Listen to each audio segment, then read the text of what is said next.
Ladies and gentlemen, welcome. I'm bringing this all back today.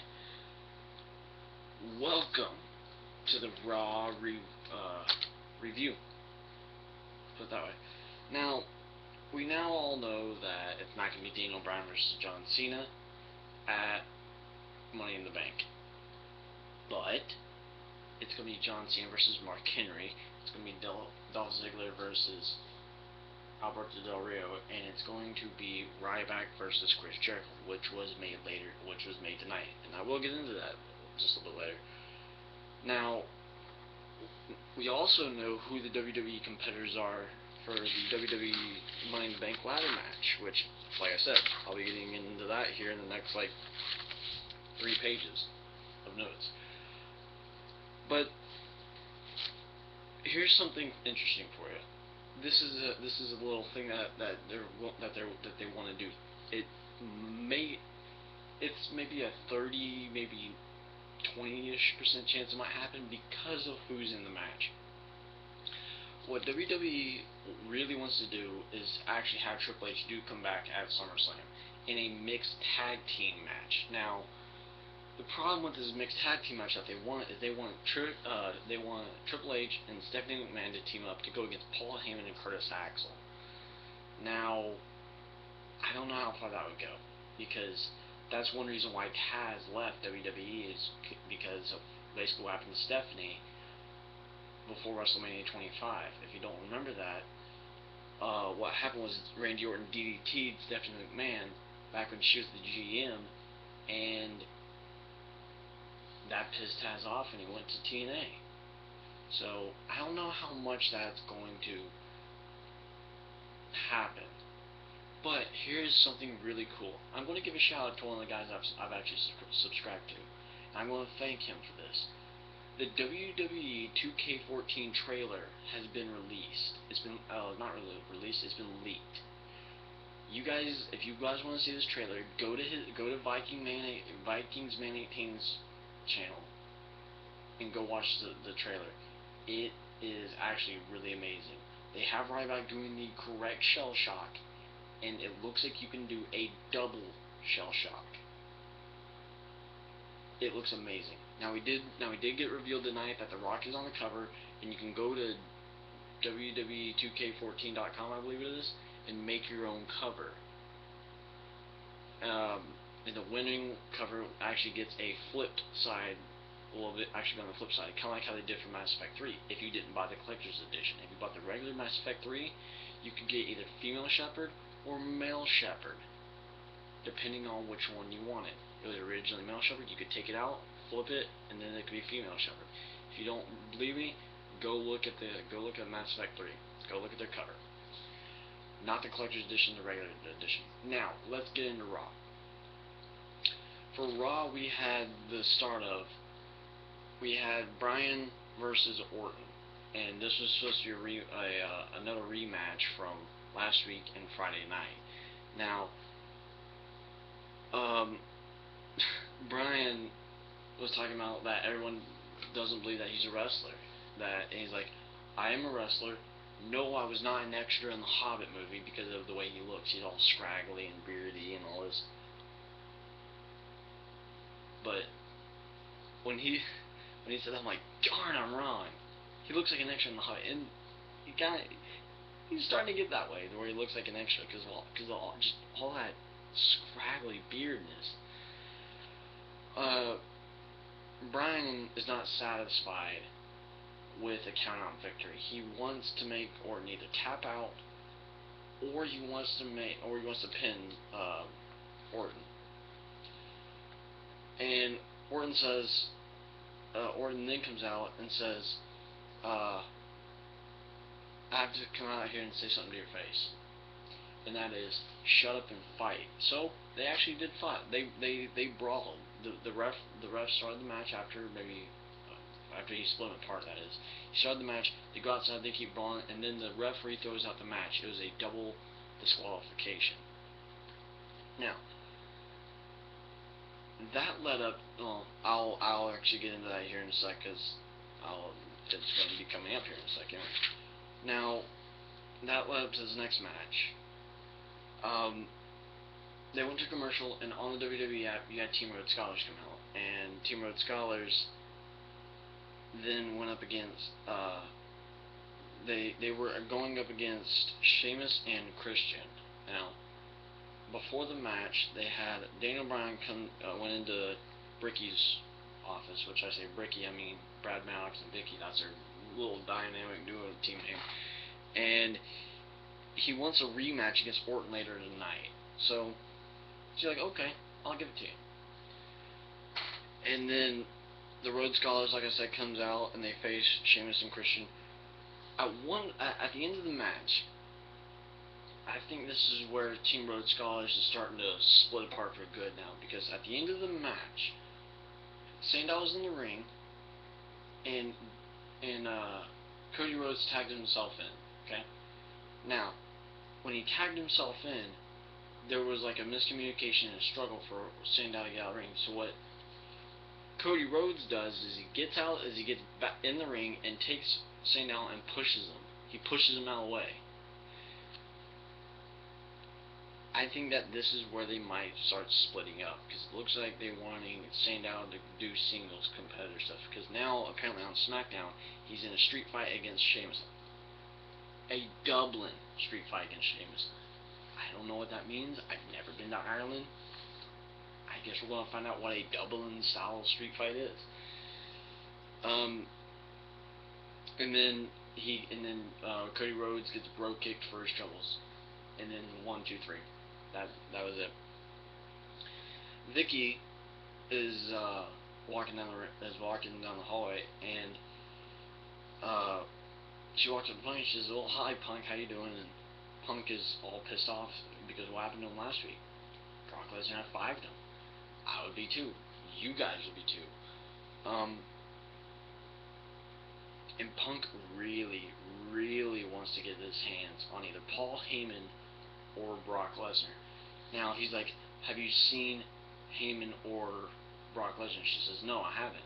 But you got a match tonight." And Punk is basically just snoring, listening to his headset. He's got one of those BOGO kind of headsets.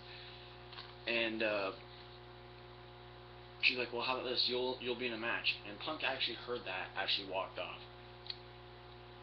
And then you had your Divas match. You had Caitlyn versus Oksana. During the match, Caitlyn's music hits, and out comes AJ, and she's dressed like Caitlyn. She's got her black hair on the bottom, she's got the wig on, and all this. And Oksana tries to get a victory, but was unsuccessful. They didn't turn around. Oksana gets speared, and gets the 1, 2, 3. AJ then mocks Caitlyn and basically starts calling her boy, saying that she's got Adam's apples, saying that, basically mocking the whole Secret Admirer reveal. Now, I don't know where this is leading to, but it's getting good. And I don't know. I'm liking this rivalry, kind of. But they need to do more than just a Secret Admirer. There's a vote going around on WWE that says, should Stephanie McMahon lace her boots back up and get in the ring with AJ? I say yes. I say yes, yes, yes, just like Daniel Bryan does. Jericho versus Alberto Del Rio is next. And Del Rio at one point, they get out of the ring, and Del Rio throws Jericho into the barricade, and it sounded like a pretty hard thud. And this is after he missed the triangle drop kick. He missed the triangle drop kick, he goes flying out of the ring, and then he gets thrown into the barricade.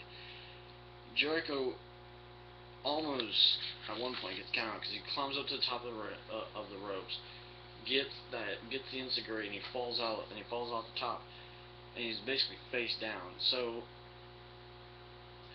Del Rio gets put in the walls of Jericho, and when that happens, Ricardo, that's his name. Couldn't think of the guy's name for some reason. Ricardo comes in with that spit bucket and actually hits Jericho in the back of the head with it. And then, as that happens, you actually see this black figure kind of running down to the ring, and that black figure just happens to be Dolph Ziggler. and he kind of saves the day. He wails on Del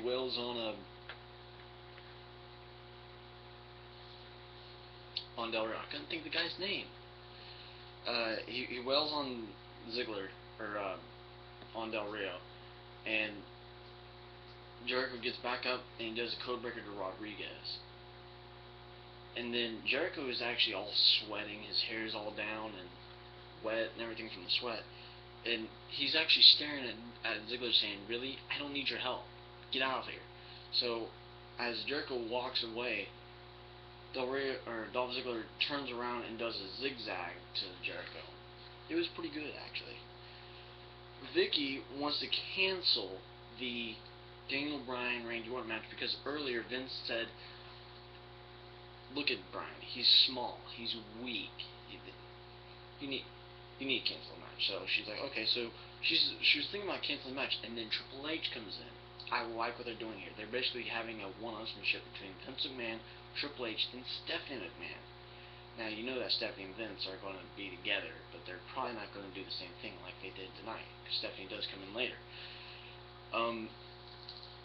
He says what you should do is you should make it an app vote for the match type. So they agree. And then they decide that they wanted to reveal the WWE cover next. I wish they would have done the trailer, but I just saw the trailer and my mind was blown away from the trailer. It looks great. But like I said, they even introduced the contest of you can make your own WWE cover. It'll be on the flip side, and winner gets on the flip side. Now they had Team Bricky and Lawler in the ring to reveal the cover, and it's The Rock. And Lawler says he wants to make his own, introduce the cover thing like I've been talking about, and Bricky and Vicky and Brad Maddox actually revealed their own cover, and Vicky's was of Triple H, Vince McMahon, and Stephanie McMahon. And then Brad Maddox was John Cena, CM Punk, and Brad Maddox on the cover. They haven't done something like multiple guys like that since like 2011. Now, the real cover is revealed, and it's The Rock doing with the mic and all that. Here, let me see if I can do it. Yeah, he's like, he doesn't have the WWE title, but it still works. And they look like they have, like, with Shawn Michaels, they do bring in Macho Man Randy Savage. They have Stone Cold, they have The Rock, Shawn Michaels, Ryback, John Cena, Dolph Ziggler. Basically, the guys of today, some guys of yesterday, including, like I said, the Macho Man. Oh, yeah! Anyway, for Shawn Michaels, it looks like you could take a guy, throw him up in the air, and then do a super kick from there. That looks cool. If they do indeed have NXT mode on this, it's going to be awesome. That would mean that this is what we've been waiting for. Basically rise from rookie to superstar, NXT mode, go for a WWE title, and just build your career from there. Basically like a writing of a career and all this. Write what happens next. That would be kind of cool. Like the superstar gets a girl or something like that, or the diva gets a guy or something like that. They get married. Oh yeah, one of them becomes GM. I don't know, but that would be sweet. The superstar retires after WrestleMania 22,000. I'm just throwing numbers out there. Now, that would be something that would be kind of cool. So there's my opinion. But like I said, Viking Fan Team, go to his channel, go see the trailer if you haven't yet. It looks sweet. After they revealed the cover, Ryback is seen walking into the ring, and who's he in the match against? He's in the match against the Great Khali. Now, Ryback was able to shell shock Khali. He did it with ease. He did it like it was no problem at all. And he got the 1, 2, 3. He didn't march around the ring once. He marched around the ring twice. 2 times he marched around that ring with Khali on his shoulders. That's like maybe 300, 400 pounds. couldn't do it to Mark Henry, but he did it to the Great Khali. So Cena comes out and says that 43 men have held the WWE title. 43 different men, from JBL to The Rock to John Cena, CM Punk, JBL, just all these different guys. Triple H, Stone Cold, Jericho. Just, he didn't name them all off, but he said 43 men, because that's a lot of men. One less short of the president, if you guys didn't know that. Barack Obama is indeed the 44th president of the United States. He said one's held it for 8 straight years, San Martino. One guy's held it for a day, Rey Mysterio. And yes, Rey Mysterio has won the WWE title before. If you remember back before CM Punk was going to do that whole walkout of Chicago with the WWE Championship back in 2011, they had that tournament, the tournament on Raw, and the final two were John Cena and Rey Mysterio. Well, Rey Mysterio happened to win it. John Cena comes out and actually beats Rey Mysterio, wins the WWE title, and then that's why you saw 2 WWE titles when Punk and Cena went face to face. Now, they're basically trying to determine who the real WWE champion was, but there you go. That's when Rey Mysterio won the WWE title and held it for a day. Let's see here. And then he says what Mark Henry did last week with his retirement speech was a disgrace for everyone who's actually seriously had to make it. Everyone from the likes of Edge, Ric Flair, and HBK. Now, they have had to make it. Edge's was unfortunately his neck issues, but Ric Flair and HBK were storyline-based retirements. Ric Flair's back from WrestleMania 24 when he lost to HBK, which I watched, and HBK's was from The Undertaker back at WrestleMania 26.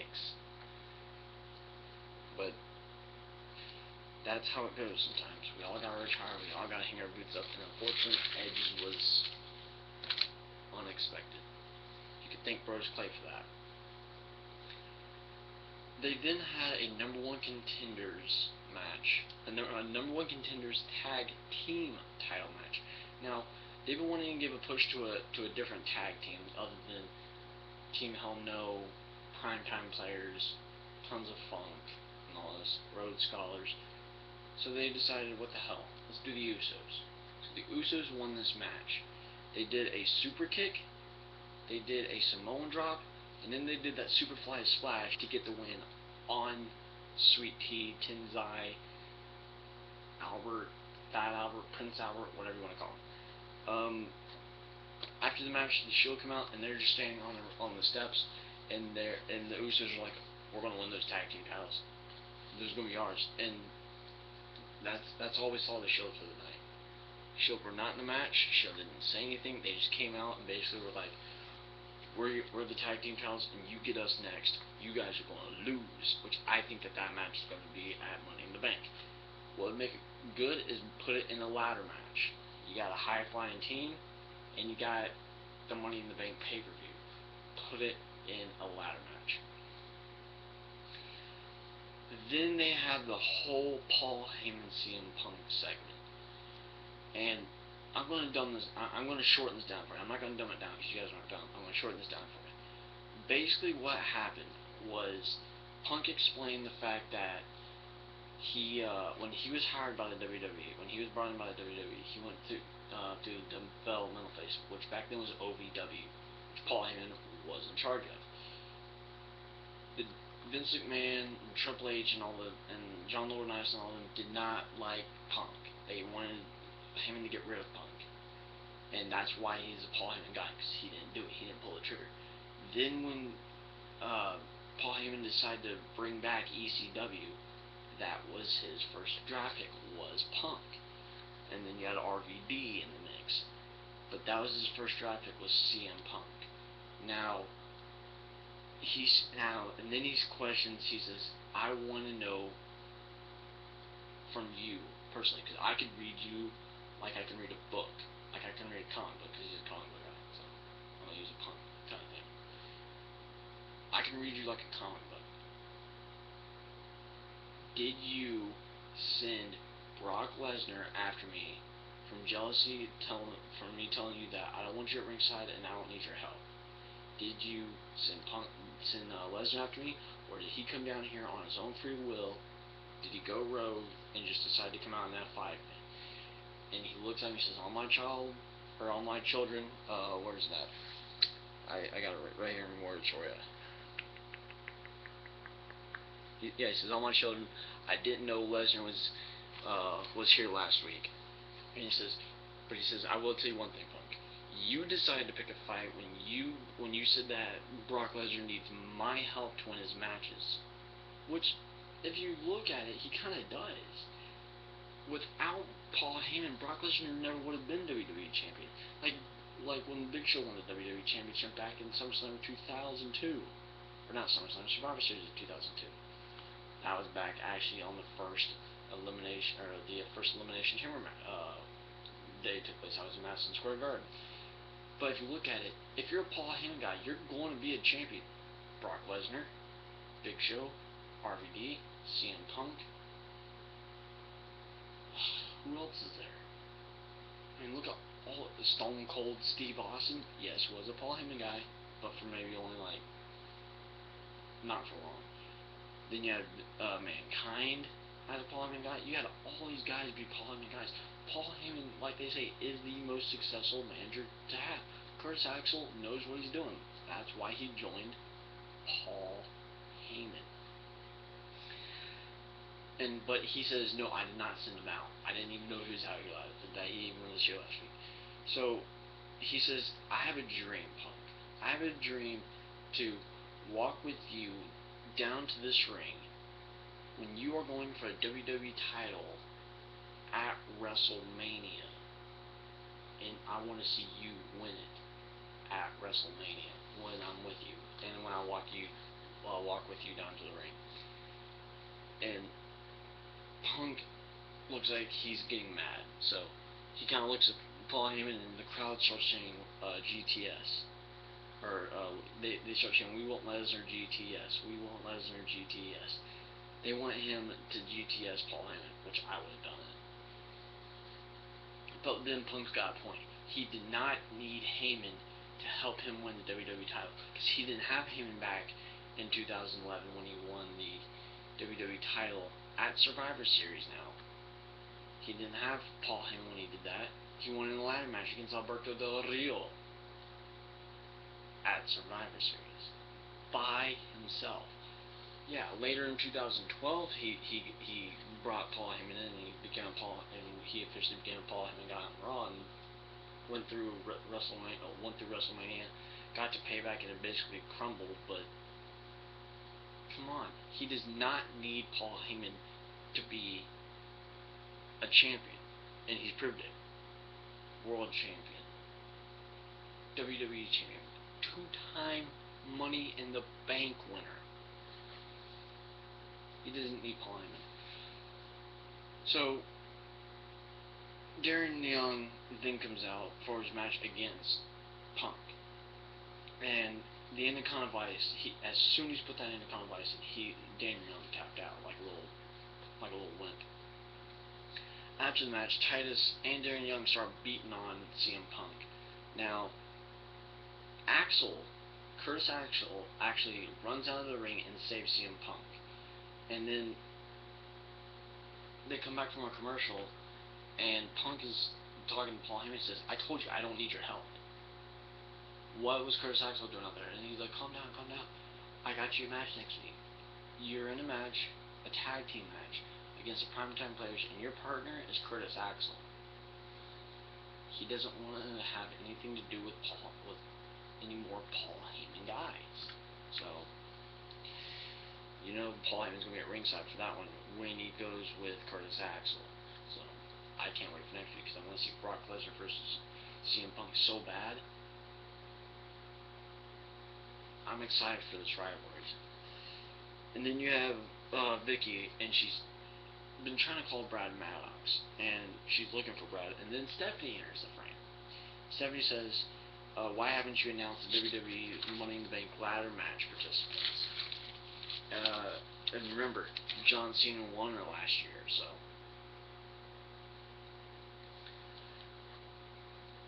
After they come back from a commercial, you have the Bella Twins handing out the newest WWE magazine. With them on the they do have a poster, which I plan on getting and probably hanging. What, right there, maybe? It's a good poster. Or I might just take off that one and put it like all right here where you guys can see it and get like a Halo poster and put it right there. So Stephanie comes out and announces the participants for the Money in the Bank for the WWE title, Money in the Bank ladder match. We don't know who's going to be going for this one yet, but we now know who the WWE participants are. And she said it in this order.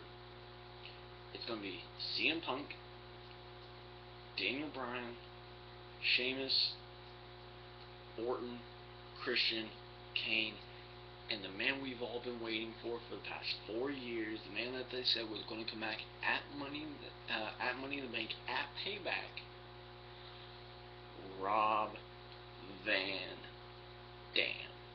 Now, I've already got my choice for this match. Who have they been pushing more than anything out of all these guys? Who have they been pushing more? Who was the original guy supposed to go against John Cena at Money in the Bank? Not Mark Henry. Who was the original guy going to be? It was going to be Daniel Bryan. RVD, yes, might be coming back, but like I said last week, it is a short-term contract. It's not going to be a long contract. It's like Jericho's first contract. It's not going to be long. So the odds of RVD winning a title between Money in the Bank and when his contract is up is slim to none. He's just going to be there for ratings, just to be in like rivalries and stuff, but he's not going to win any titles. That's my prediction. He's not going to win Money in the Bank. He's not going to win any titles. Now you got these guys like Tubby Imu and Tony Pete's guy saying that he's got a long-term contract. He doesn't. He's got a short-term contract. It's basically Jericho's first contract that he had before he left to go with Fozzy, and now he's back. Now Jericho's got a long-term basically got a long-term contract. But this is basically Jericho's first contract for a different guy. But yes, those are your Money in the Bank pay-per-view WWE title Money in the Bank ladder match participants. My choice is Daniel Bryan. Now, Money in the Bank is probably one of the hardest ones to predict, especially the match. But they got 7 guys for this, and I already know who's winning it. Then you have Bricky. Team Bricky is interrupted by Ryback. He says, I want John Cena. And then all of a sudden Jericho comes out and says, I made Money in the Bank. I deserve to be in Money in the Bank. I'm a former WWE champion. I'm a former World Heavyweight champion. I'm a former Intercontinental champion. I've been in more than anyone combined. Well, not really. Well, yeah, more than anyone. But and Ryback says, oh yeah, you might be an 8-time WWE or however many time WWE champion, but I could still eat you up. And then Jericho's like, well, what are you, a cannibal? So then they go face to face, and Vicky makes a match, Ryback versus Chris Jericho at Money in the Bank. There is your non-title rivalry for Money in the Bank. Now, they still might do Lesnar versus CM Punk at Money in the Bank, but who knows? Summerslam will be after Money in the Bank, so that's where they might actually do that rivalry. And then they come back from a commercial, and Punk still does not want his help. Like I said, I actually jumped forward some. This is where Punk doesn't want his help, and he makes the match Primetime Players versus Jericho and Axel. That actually came after then. Henry actually comes out and discusses his retirement speech, saying that he did this hoax just to get what he wanted, and he got it. He wanted the WWE title because it's the only major title that he has held. They kept saying it all day long. That is the only title that he hasn't held. That's a lie. He hasn't held. He's held the tag team titles. He has not held the WWE title. He hasn't held the Intercontinental title, and he hasn't held the United States title. Now, if he wants to become a Grand Slam champion, he needs the WWE, United States, and Intercontinental. So, let's see here. Then the WWE vote apps, or the WWE app vote is revealed. The matches that were introduced was a lumberjack match, a street fight, or a Falls County Order match. Now, I wish they did the street fights like they did before, where Falls did count anywhere. You could leave the building, but they basically make that the Falls County Order match, I guess, because back during the street fight matches, you could actually go out in the streets. Falls County Order, they wouldn't let you. It was just anywhere in the building. Street fight was anywhere in the world, I guess. But they changed it. They now say that street fights you have to get a pin or a submission in the ring. But the winner was, I'm still undefeated on these WWE ad votes of what matches we won. And it was a street fight. So, Bryan versus Orton in the street fight. During the match, the crowd chants, "We want tables." And this is during the ad. And Orton's like, "Well, what does it look like I'm pulling out?" And he pulls this table out. They're like, "We want tables." "Well, what does this look like?"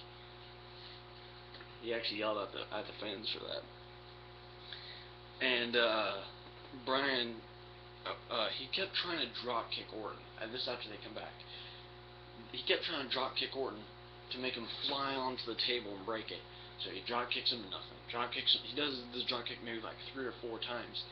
And all of a sudden he bounces off the ropes, slides under Randy Orton, and takes him and power bombs him into the table. Now Orton is set up outside the ring. Now that got hurt your spine. And then Orton tries to Daniel Bryan is doing that whole chest kicking thing with the signature, and he's like doing the chest kick and then hitting him with a kendo stick, chest kick hitting him. But after that, he takes the kendo stick and throws it on the ground. Orton gets up and basically T-bone suplexes him into the table. The table didn't really break. The bottom, what he did was he leaned it up against the turnbuckle, and you got your table. The bottom part down here broke. That's it. You could actually use that table again and throw him back through it. But this was probably the match of the night. This was the best match in my opinion. The beginning of it and this of it were great. The beginning of Raw and the end of Raw were fantastic. Great matches. Probably one of the best Randy Orton matches I've seen in recent memory. Besides besides whenever he was WWE champion back for like WrestleMania 25 and the whole house invasion, and that was great. Some of these Randy Orton stuff is good. Some of this Randy Orton stuff, like when he jumps up and did that split, that killed Randy Orton for me. But he didn't break the table. At one point, this was actually incredible.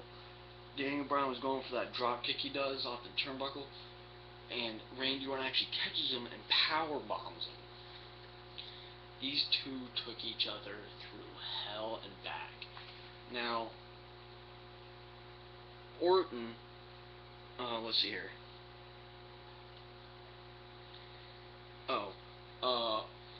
Daniel Bryan put Orton in the no lock, and then Orton grabs the kendo stick and starts wailing on it. He's like, he's just sitting there just nailing him with the thing. And after that, Daniel Bryan does it again. He puts him in the no lock. Orton grabs the kendo stick again, and he hits him maybe once and then twice. And then Daniel Bryan doesn't like it, so what he does is he grabs the kendo stick, lets his hands go, and grabs the kendo stick and uses that for what he does with the hands. He uses the kendo stick instead of his hands, and Orton tapped out. After the match, they shook hands. Everyone in Charleston, South Carolina was cheering with Daniel Bryan. Yes, yes, yes, yes, yes, yes. After that, they shook hands, and Orton walked off as the crowd was still chanting yes. And the question was from the announcers, is this what Bryan wanted? To prove that he wasn't the weakest link. I don't know if this proves it yet. But I don't think that Bryan is a weak link. They are doing a fantastic job with Bryan. Bryan will win the Money in the Bank ladder match. He will then go on and cash it against whoever. But what can I say? That is it for this edition of Raw Review. I haven't been able to do SmackDown. I haven't been able to do midweek vlog weekly, but it looks like we're getting more and more Raws in, which is great. Work is busy. I'm third shift. I'm 10 to 6, 10 to 7, 10 to 6, 10 to 7, etc. But that's the way the cookie crumbles, I guess. Thank you guys. I appreciate it. Go watch the WWE 2K14 trailer. I've given you guys the guy's channel information. Tell him I sent you. He doesn't know me, but tell him I sent you. That way I could probably get some subscribers from him. I shouted him out twice. Thank you. I will see you guys next week. If not Friday. No, I won't see Friday, because I work 10 to 6. But I did bring back the World Heavyweight Championship. I'm off one day this next week, and that is Thursday? Yeah, I'm off Thursday. So, I will see you guys for Raw Review again. I'll try to see you guys when I can again. Thank you, and like I said, I'll see you next week.